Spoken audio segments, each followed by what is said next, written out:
Good morning student. Hello everyone. I am Reena Moore. I will teach you chapter number 8 income determination and multiplier. तो बेटा इस chapter के अंदर basically हम क्या क्या चीज़ें टीच करेंगे, क्या क्या मैं आपको टीच करवाऊंगी। बेसिकली मैं आपको इस चैप्टर के अंदर 4 मेन थिंग है वो टीच करवाऊंगी। First one is your determination of equilibrium level, second one is your equilibrium level, third one is your concept of investor multiplier and fourth one is your solved practical। Exam के point of view से, CBSE के point of view से बहुत ज़्यादा important chapter है आपका chapter number 8। चलिए सबसे पहले हम स्टडी कर रहे हैं first topic your determination of equilibrium level. बेटा जो हमारा इसके अंदर है इक्विलिब्रियम लेवल के अंदर बात करें या AD equal to AS according to Keynesian theory, तो इसके अंदर मेन रोल है केंजियन का। केंजियन पर्सन है जिसने ये थ्योरी गिवन की थी। उसकी थ्योरी के उसने क्या थ्योरी गिवन की थी उसके अकॉर्डिंग जो AD है वो क्या है, एक इक्विलिब्रियम पॉइंट ऐसा आएगा कि इसके अंदर एन इकोनॉमी इज इक्विलिब्रियम, एक इकोनॉमी इक्विलिब्रियम हो जाती है कब, जब हमारी एग्रीगेट डिमांड ऑफ गुड्स और सर्विस इक्वल हो जाती है किसके, एग्रीगेट सप्लाई के। क्लियर, यानी हमारी इक्विलिब्रियम इज अचीव्ड। इक्विलिब्रियम हम अचीव कर सकते हैं इकोनॉमी के अंदर, कब अचीव कर सकते हैं, जब हमारी AD इक्वल टू AS आ जाती है। तो फर्स्ट कंडीशन ये है कि हम इक्विलिब्रियम कब अचीव कर सकते हैं, जब हमारी AD किसके इक्वल हो, AS के। अब AD क्या होता है, AD equal to C plus I होता है, हमें पता है, हमने इससे पहले वाले जो प्रीवियस चैप्टर है उसके अंदर हमने स्टडी किया था कि AD क्या होती है, C प्लस आई। और AS भी हमने इससे प्रीवियस वाले चैप्टर में पढ़ा था, तो AS क्या होता है, C प्लस S होता है। तो जब हमने सब्स्टिट्यूटिंग करा 2 और 3 जो हमारी इक्वेशन है, तो हमें क्या मिला, C plus S equal to C plus I. C से C क्या हो गया, कट, तो हमारी क्या हो गया, तो इसका मतलब हमारा S इक्वल टू आई। क्या वैल्यू आई हमारी, S इक्वल टू आई। तो ये जो केंजियन की थ्योरी है, देयर आर 2 अप्रोच। बेसिकली हमारे पास 2 अप्रोच होती है जिसके थ्रू हम क्या कर सकते हैं, डिटरमाइन कर सकते हैं, बता सकते हैं किसके बारे में, equilibrium level of income and employment in the economy. दो कौन कौन सी अप्रोच है, फर्स्ट अप्रोच हमने बताई थी AD equal to AS, second approach जो हमें इससे मिली है कौन सी वाली, S इक्वल टू आई। तो ये दोनों के दोनों क्या है, इक्विलिब्रियम, जहाँ पर हम किसके बारे में, देखिए ये चैप्टर नंबर 7, 8 और 9 आपका बेसिकली किससे रिलेटेड है, इनकम एंड एम्प्लॉयमेंट से रिलेटेड है।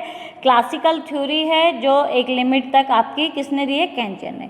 तो चलिए हम स्टडी कर रहे हैं 2 अप्रोच कौन कौन सी है जो डिटरमाइन करती है determination of equilibrium. First one is your AD AS approach, second one is your SI means saving investment approach. तो सबसे पहले हमें इन दोनों अप्रोच को स्टडी करने से पहले हमें क्या करना पड़ेगा, बेसिकली स्टडी करने पड़ेंगे हमें वेरियस अजम्पशंस के बारे में, हमारे जो डिटर्मिनेशन ऑफ इक्विलिब्रियम आउटपुट। ठीक है, तो हमें पता है कि सबसे पहले हमारे क्या होना चाहिए, 2 सेक्टर इकोनॉमी। 2 सेक्टर इकोनॉमी का मतलब है हमारे पास 2 ही सेक्टर होते हैं, first one is your house hold, second one is your firm. यानी कोई रोल नहीं है किसका, गवर्नमेंट और फॉरेन सेक्टर का। बेटा हमने इससे पहले वाले चैप्टर के अंदर भी पढ़ा था, 2 सेक्टर इकोनॉमी के बारे में स्टडी कर रहे हैं। 2 सेक्टर कौन से, house hold, firm. Second one is your investment expenditure कैसा है हमारा, ऑटोनोमस। ऑटोनोमस कौन सा है, यानी हम सोशल वेलफेयर के लिए कर रहे हैं काम, हम अपना प्रॉफिट अचीव करने के लिए नहीं कर रहे हैं। यानी investment are not influence by the level of income. Price level कैसा रहेगा आपका, कांस्टेंट रहेगा। Fourth one is your equilibrium output हमारा डिटरमाइन कर सकते हैं कब, हम केवल शॉर्ट रन टाइम पीरियड के अंदर। ये थे हमारे basic 4 assumption. First one is your 2 sector economy, 2 sector economy. Second one is your investment expenditure कैसे होंगे, ऑटोनोमस होंगे। थर्ड वन क्या होगा आपका, प्राइस लेवल कांस्टेंट होगा। इक्विलिब्रियम आउटपुट जो स्टडी कर रहे हैं वो किसके लिए कर रहे हैं, शॉर्ट रन टाइम पीरियड। अब हम स्टडी कर रहे हैं वही आपका 6 मार्क्स का क्वेश्चन पूछा जाता है बेटा, ये यहाँ से अकॉर्डिंग टू केंजियन थ्योरी आपको अप्रोच बतानी है कौन सी, AD और AS की। 6 मार्क्स का क्वेश्चन है। इसलिए अच्छी तरीके से ध्यान से सुनना। जो हमारी केंजियन की थ्योरी है उसके अकॉर्डिंग क्या है, equilibrium level of income in economy वो डिटरमाइन किसके द्वारा किया जा सकता है, when AD represent CI curve, यानी जो हमारी AD किसके इक्वल होगी, AS के। यह भी बताया था ना बेटा, हमारी इक्विलिब्रियम अप्रोच कब होगी, जब हम क्या हो जाएंगे, AD इक्वल टू AS। ठीक है, तो AD के अंदर बेसिकली 2 कंपोनेंट होते हैं, हमने पढ़ा था AD के अंदर 2 कंपोनेंट होते हैं, एक होता है C और एक होता है I। C का मतलब क्या होता है, आपका कंजम्पशन एक्सपेंडिचर होता है, और जो कंजम्पशन एक्सपेंडिचर क्या होता है, वेरीज, वो डिफर होता है किसके अकॉर्डिंग, आपकी लेवल ऑफ इनकम के अकॉर्डिंग। यानी जैसे जैसे आपका कंजम्पशन राइज हो जाएगा, कंजम्पशन राइज कब होता है, इंक्रीज इन इनकम के अकॉर्डिंग। सेकंड वन क्या है आपका, इन्वेस्टमेंट एक्सपेंडिचर, ये it is independent on level of income, यानी इस पर इनकम का कोई इफेक्ट नहीं पड़ता है, इनकम राइज हो रही हो या ना हो रही हो उस पर कोई इफेक्ट नहीं। इन्वेस्टमेंट एक्सपेंडिचर कैसे होते हैं आपके, ऑटोनोम। इससे पहले वाले चैप्टर के अंदर हमने ये चीज़ें पहले भी स्टडी कर ली है।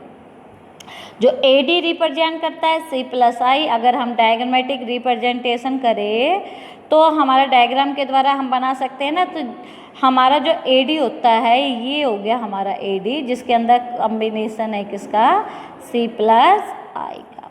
ठीक है, और अगर हमें क्या शो ऑफ करना पड़े, आपको शो करना पड़ जाए किसके बारे में, AS के बारे में, तो देखिए AS हमारा यहाँ से ऐसे आता है। ठीक है, ये 45 डिग्री का होता है। ठीक है, एग्रीगेट सप्लाई क्या होता है, टोटल आउटपुट, हम इसको Y से डिनोट करते हैं, या इसको हम AS से डिनोट कर सकते हैं। Y इक्वल टू आपका AS होता है, टोटल आउटपुट ऑफ गुड्स और सर्विस, जो एक नेशनल इनकम के अंदर होती है। डिप्रिसिएट, ये आपका कितने डिग्री का एंगल, हमेशा याद रखना है 45 डिग्री का एंगल होता है। सिंस द इनकम रिसीव्ड, या तो इसके अंदर क्या होगा, देखिए एग्रीगेट जो आपका सप्लाई होता है उसके 2 कंपोनेंट होते हैं, एग्रीगेट डिमांड के 2 कंपोनेंट कौन कौन से, C+I है। तो एग्रीगेट सप्लाई के 2 कंपोनेंट कौन कौन से होते हैं, C+S। तो कंजम्पशन क्या होगा, वो वेरीज होगा किसके अकॉर्डिंग, आपकी income same as it is saving. तो अब हम क्या करेंगे, जो डिटर्मिनेशन है उसको हम क्या करेंगे, डायग्राम और शेड्यूल के द्वारा स्टडी करते हैं। तो चलिए सबसे पहले हम क्या ले रहे हैं, आपका शेड्यूल ले रहे हैं, स्टडी कर रहे हैं। ये है आपकी टेबल 8.1, जिसमें हम इक्विलिब्रियम AD और AS अप्रोच के बारे में स्टडी करेंगे। अमाउंट्स हमारे कोर्स में गिवन है, ये देखिए एम्प्लॉयमेंट दे रखे हैं लाख में, 0, 10, 20, 30, 40, 50 एंड 60। इनकम हमारी गिवन है। ठीक है, कंजम्पशन इनकम हमारी देखिए राइज हो रही है, 0, 100, 200, 300, 400, 500 एंड 600। आपका कंजम्पशन है 40, 120, 200, 280, 360, 440, 520। तो आपका Y माइनस C करोगे तो आपकी किसकी आ गई, सेविंग की वैल्यू आ गई 0 माइनस 40, तो आपकी आ गई 100 माइनस 120 माइनस 20, 200, 0, 300। तो ऐसे करने से आपकी सारी की सारी वैल्यू निकल आती है सेविंग की। इन्वेस्टमेंट कैसा होता है, ऑटोनोमस इन्वेस्टमेंट है, जिसके अंदर कोई चेंज में नहीं होता है, इनकम से ये क्या होता है, इंडिपेंडेंट। AD क्या करेंगे, AD करेंगे C+I, 40 + 40 80, 120 + 40 160, 200 240, 280 + 40 320, 360 + 40 400, 440 + 40 480, 520 + 40 560। ठीक है, तो ये थी हमारी AD की। AS में क्या होगा, C+S, ये C की वैल्यू, ये S की। ठीक है, तो आप क्या करोगे, 40 में से 40 माइनस करोगे, 40 + 40 करोगे तो ये 0 आ गया, 120 में प्लस का 100 आ गया, 200, 300, 400, 500 और ये 600, ये हमारी AS की। तो देखो ये वाली वैल्यू और इनकम वाली वैल्यू देखिए हमारी दोनों ही क्या आ रही है, सेम आ रही। क्लियर, इसलिए हम क्या कहते हैं, Y = AS। अब देखिए इसमें आप रिमार्क्स में आप देख सकते हो AD और AS, यहाँ पर हमारी AD बड़ी है, इस पॉइंट पर भी AD बड़ी है, यहाँ पर भी बड़ी है और यहाँ पर भी, यहाँ तक हमारी AD is greater than AS दिखाई दे रही है ना। ये कौन सा पॉइंट है जहाँ पर इक्वल आ गई है, AD = AS। उसके बाद क्या देख रहे हो 480 है, एडी क्या होगी हमारी स्मॉल होगी, एएस ग्रेटर होगी, यहाँ पर भी हमारी ग्रेटर होगी। क्लियर? ये था हमारा शेड्यूल जो आपको खुद बनाना पड़ेगा, या आप अपनी तरफ से वैल्यू लेकर बना सकते हो, कोई दिक्कत नहीं है, लेकिन आपको थोड़ा सा ध्यान रखना है कैसे आप टेबल को क्रिएट करोगे। टेबल को क्रिएट करते हुए आपको ध्यान रखना है कि हमने एडी इक्वल टू एएस भी लेके आना है, आपको y इक्वल टू सी भी लेके आना है, जहाँ पर हमारी सेविंग 0 होगी। तो ये छोटी छोटी बातों को ध्यान में रखते हुए आप क्या करोगे, टेबल को क्रिएट करोगे। अब ये क्या है आपका डायग्राम आप बनाओगे। देखिए ये है हमारी जो ये चीज़ है, ये क्या है आपकी एग्रीगेट डिमांड है, या इनकम आउटपुट एम्प्लॉयमेंट कह सकते हो। ये होता है हमारा 45 डिग्री, वाई को हो, एएस को हो। ये है आपका एडी। आप प्रैक्टिस कीजिए बेटा, जितनी अच्छी तरीके से प्रैक्टिस करोगे इनकी बनाने की, तभी आप सीख पाओगे। जैसे मैं बना रही हूँ वैसे आप भी खुद प्रैक्टिस कीजिए। ये है आपका इक्विलिब्रियम पॉइंट, जहाँ पर क्या है एडी इक्वल टू एएस होता है, और यहाँ पर जो ओ वाई आपकी इनकम है, ओ एम क्या है आपकी डिमांड है। क्लियर? तो आपका जो एडी है जो हमारा किसको रिप्रेजेंट करता है, सीआई को।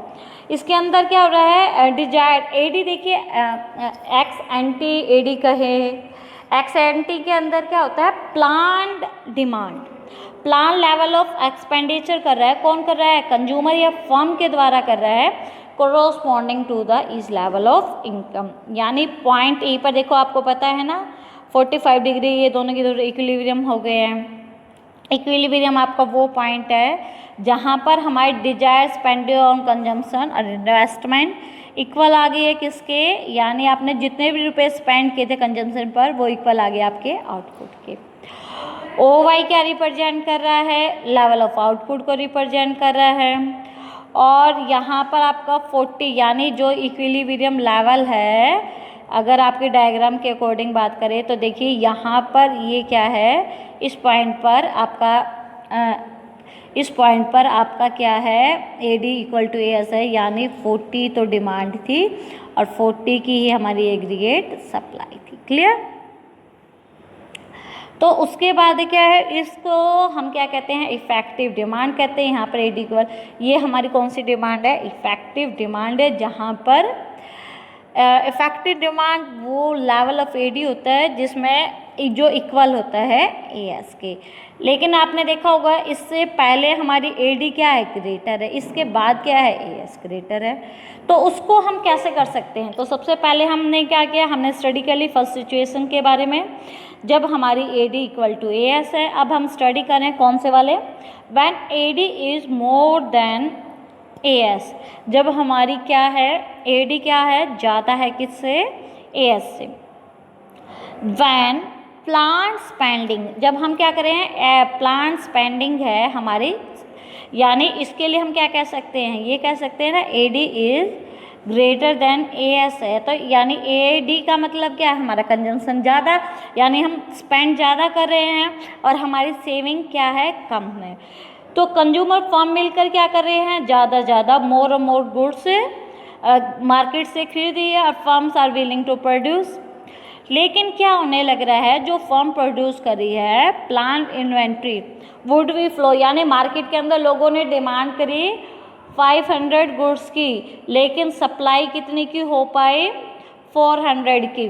ठीक है, तो 100 से आपका क्या होने लग रहा है, इन्वेंट्री जो है वो फ्लो वो क्या हो गया, फॉल होने लग रहा है। ठीक है, तो जिसके कारण to bring the inventory back, अब हमें क्या करना है, हमारा कितना है, एग्रीगेट डिमांड हमारी ग्रेटर देन एएस है, लोगों ने डिमांड 500 की, सप्लाई कितने की हुई, 400 की। तो हमें क्या करनी होगी, इक्वल लाने के लिए 500 इक्वल टू 500 लाने के लिए हमें क्या करना होगा बेटा, हमें हमारा जो डिजायर लेवल है उसको क्या करना पड़ेगा, इंक्रीज करना पड़ेगा। जब हम यहाँ पर इंक्रीज करेंगे, यानी 400 से जब हम कहेंगे 500 आएंगे, तो इसका मतलब हम लोगों को क्या दे रहे हैं, एम्प्लॉयमेंट ज़्यादा देंगे, तभी हमारा आउटपुट लेवल इंक्रीज होगा। यानी इस सिचुएशन के अंदर एम्प्लॉयमेंट ज़्यादा इंक्रीज हो जाता है, फिर ऐसा एक लेवल आ जाता है जहाँ पर हमारी AD equal to as a जाती है। जब हमने क्या 400 से कहाँ पर हुए, हमने सप्लाई बढ़ाई है 500 के अंदर। क्लियर? सेकेंड वन हम स्टडी करेंगे किसके बारे में, when AD is less than AS। जब हम AD is less than AS है बेटा, इसके अंदर बेसिकली हम क्या करेंगे, वही है बेटा, देखो हम डायग्राम के द्वारा भी बता सकती हूँ कि ये आपका डायग्राम है, ये आपकी सॉरी 1 मिनट, ये आपका डायग्राम है, ये 45 डिग्री है, ये आपका क्या है, वाई है, ये आपका एग्रीगेट डिमांड है, यहाँ पर ये पॉइंट इक्विलिब्रियम है, यानी इससे अब AD लेस है तो इसका मतलब यहाँ पर, अब जब हमारी AD लेस है तो इसका मतलब क्या होने लग रहा है, लोग क्या कर रहे हैं, लेस गुड्स मार्केट से परचेज कर रहे हैं, फर्म्स क्या कर रही है, ज़्यादा अमाउंट्स में गुड्स का प्रोडक्शन कर रहे हैं, यानी हमारा जो प्लान इन्वेंट्री है वो राइज हो गया है। राइज का मतलब क्या है कि AD is less than AS है, तो इसका मतलब क्या हुआ है कि हमारी डिमांड कितने की है, 400 की, मार्केट के अंदर कितने की गुड्स बन गई है, 12, तो इसका मतलब हमारा 100 से इन्वेंट्री क्या हो गया, राइज हो गया।